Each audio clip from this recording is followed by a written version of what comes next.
Adi Toyo, Yo! tropang RK, kasama ko lahat para bang matinggi sa mga ang hirap yung tanong kayo eh. Ulit. Ulitin mo to. Ang maganda. Pili ka na ibang video, no? Yan, Eh, yung pinatawag mo oras sa flip Oh, top. pitay mo. Ayaw, dito yung diretso mo. Yo, Related eh. kamusta na? Lahat ng tropa ko. Gustong Mindanao, makinig kayo, may biyahe papunta ng Zamboanga.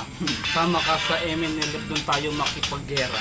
Ito ang tunay na mga piyesang binalasa. RJ Toyo, Yo. dito ang kasama sa aking wakali. Kasama ko si Nati Pak, yung pinakamatibay kapag bumubuot bumalak ng konsepto sa paglilingkod sa bayan. Kahit na mayaman ay kanyang tinutulungan. Pila-pila sa bigas, mga dilata noodles at saka sardinas. Ako'y nandito pa rin, wala tong pagbabago. Binubuo ko ang mga hinulma kong konsepto. Galing ang sa pinakamatibay na gera, bakbakan sa Basilan, papunta sa Manila. Mga balang dinampot, tinamaan ng tingga. Ito pa rin yung pinakahalimaw na makata at diha sa pagsumulat ng talata at argumento.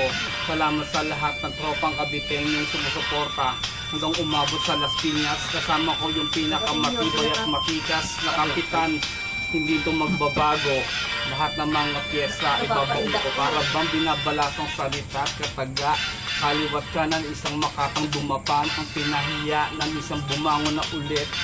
Sinulat ang kanta at pinagdikit-dikit yung set. Hindi ko to sinulat ang letra, bumabakat. RJ Toyo, pitpit ang sarili niyang watawat. Ilataas mula sa Batangas, Las Piñas, lahat ng titing matigas. Ayun lang. Tama natin yung mga gobernador dito. Ang mga senador. Yo, sunod na pagsalakay na dumating sa panig mo, nakasahid na mga tuhod mo, may lupa na mga kamay mo, binigay ko.